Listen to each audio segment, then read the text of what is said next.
And when asked about their wonderful skill at building rockets, Olbrich replied, quote, "We cannot take credit for our record advancement in certain scientific fields alone. We have been helped." And when he was questioned by whom, his answer was, and I quote, "the people of other worlds," end quote. Now the OFZ-2 was a round aircraft with Vrill propulsion and magnetic impulse steering. And it already had gotten two characteristics of UFOs that are common in UFO sightings. One was the optical blurring of the contours when they accelerated. And two, as they would go, they would flash colored lights depending on the power that the operator would apply. Now, inspired by the OFZ-2, in 1939, the SS took interest and built a craft called the RFZ-5. And they started calling their crafts the Honeyboo crafts. And they were able actually to create one 60 feet long. And I believe they called it the Dreadnaught. So in 1939, the Nazis were flying flying saucers. And in 1941, the British knew about it and knew that they had this type of craft. Actually, according to some sources, in 1942, they had a fighter aircraft that was powered by Vrill technology. But before we get any further into this World War II thing, let's jump back to 1938. Now, 1938 was quite an auspicious year. Time magazine named Adolf Hitler the Man of the Year for 1938, and it did couch it by saying for better or for worse.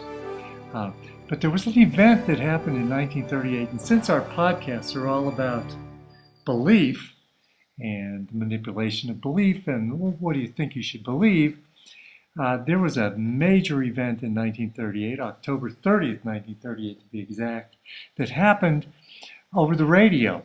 Now, to take you back to 1938, there was no TV, there was no internet. There were movie theaters, and they would present news in serial form at movie theaters. But most people got most of their news through radio. So, Halloween Eve, 1938, Orson Welles created a theatrical presentation that he just didn't tell anybody was a theatrical presentation, and presented as if it was fact to the radio audience. Now, it was a presentation called The War of the Worlds, and it depicted the world, our world, being invaded by creatures from Mars. And it was very realistic and very, very compelling. Let's have a little snippet of that broadcast so that you can kind of feel the reality of it. Now, there's no internet, there's no other way to get information. This is how people got their entertainment and their information during that period. Let's play a little snippet right now. The background of this fantastic scene, hundreds of cars are parked in a field in back of us, and the police are trying to rope off the roadway leading into the farm, but it's no use. They're breaking right through. Cars' headlights throw an enormous spotlight on the pit where the object's half buried. Now, some of the more daring souls now are venturing near the edge. The silhouettes stand out against the metal sheen. One man wants to touch the thing. He's having an argument with the policeman. The policeman wins. Now, ladies and gentlemen, there's something I haven't mentioned in all this excitement, but it's becoming more distinct. Perhaps you've caught it already on your radio. Listen, please. Do you hear it? It's a curious humming sound that seems to come from inside the object. I'll move the microphone nearer. Here. Now, we're not more than 25 feet away. Can you hear it now? Professor Pearson? Yes, Mr. Brown. Can you tell us the meaning of that scraping noise inside the thing? Possibly the unequal cooling of its surface. I say, do you still think it's a meteor, Professor? I don't know what to think. The metal casing is definitely extraterrestrial. Not found on this Earth. Friction with the Earth's atmosphere usually tears holes in a meteorite. This thing is smooth, and you can see its cylindrical Just a shape. minute. Something's happening. Ladies and gentlemen, this is terrific. This end of the thing is beginning to flake off. The top is beginning to rotate like a screw, and the thing must be hollow. He's moving! Keep back there! Keep back there! Keep those men back! Keep back there! Keep those idiots back! Get off! The top's loose! Look out, Dad! Stand back! Ladies and gentlemen, this is the most terrifying thing I've ever witnessed. Wait a minute. Someone's calling someone or something. I can see staring out of that black hole two luminous discs.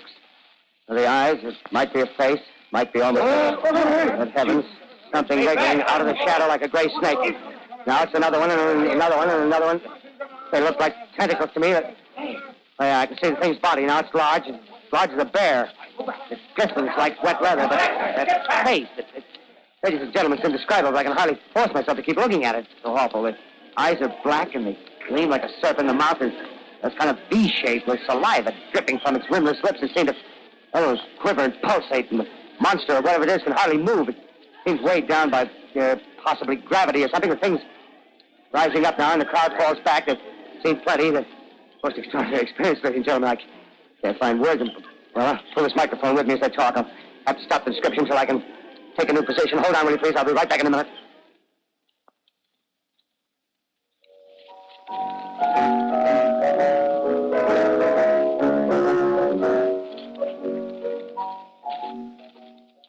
We are bringing you an eyewitness account of what's happening on the Wilmouth Farm, Grover's Mill, New Jersey.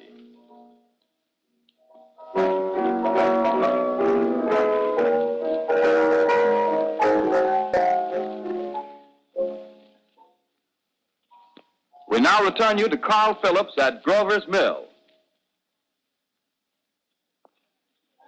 Ladies and gentlemen, am I on? Ladies and gentlemen, here I am, back of a stone wall that adjoins Mr. Wilmot's garden.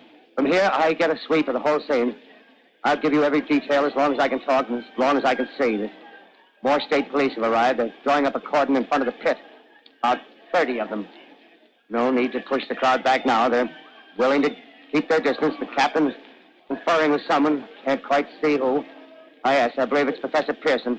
Yes, it is. Now they've parted, and the professor moves around one side, studying the object, while the captain and two policemen advance with something in their hands. I can see it now. It's a white handkerchief tied to a pole. Flag of truce. If those creatures know what that means, what anything means. Wait a minute, something's happening. White shape is rising out of the pit. I can make out a small beam of light against a mirror. What's that? There's a jet of flame springing from the mirror and it leaps right at the advancing men. It strikes them head on. Oh, Lord, they're turning into flames. Now the whole field's caught up by the woods, the barns, the gas tanks of the automobiles spreading everywhere. It's coming this way now, about 20 yards to my right.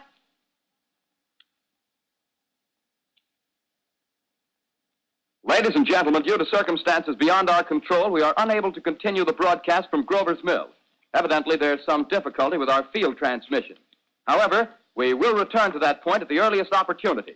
In the meantime, we have a late bulletin from San Diego, California.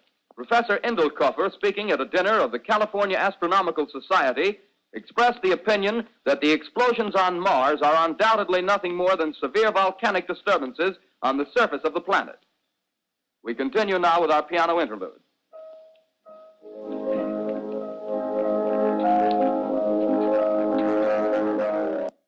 Well, Orson Welles is undoubtedly a genius because listening to this just scares the poop out of me even to this day.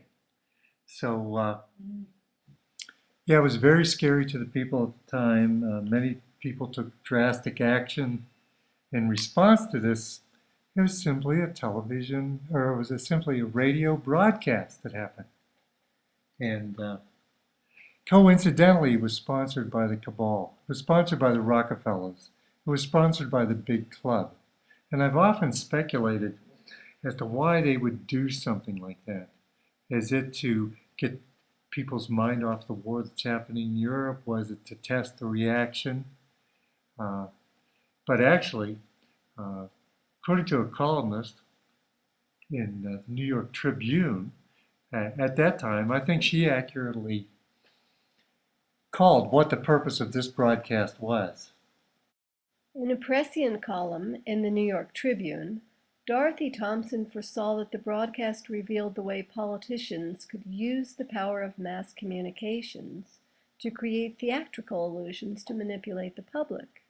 And I quote, "All unwittingly, Mr. Orson Welles and the Mercury Theater of the Air have made one of the most fascinating and important demonstrations of all time," she wrote. "They have proved that a few effective voices, accompanied by sound effects, can convince masses of people of a totally unreasonable, completely fantastic proposition as to create a nationwide panic.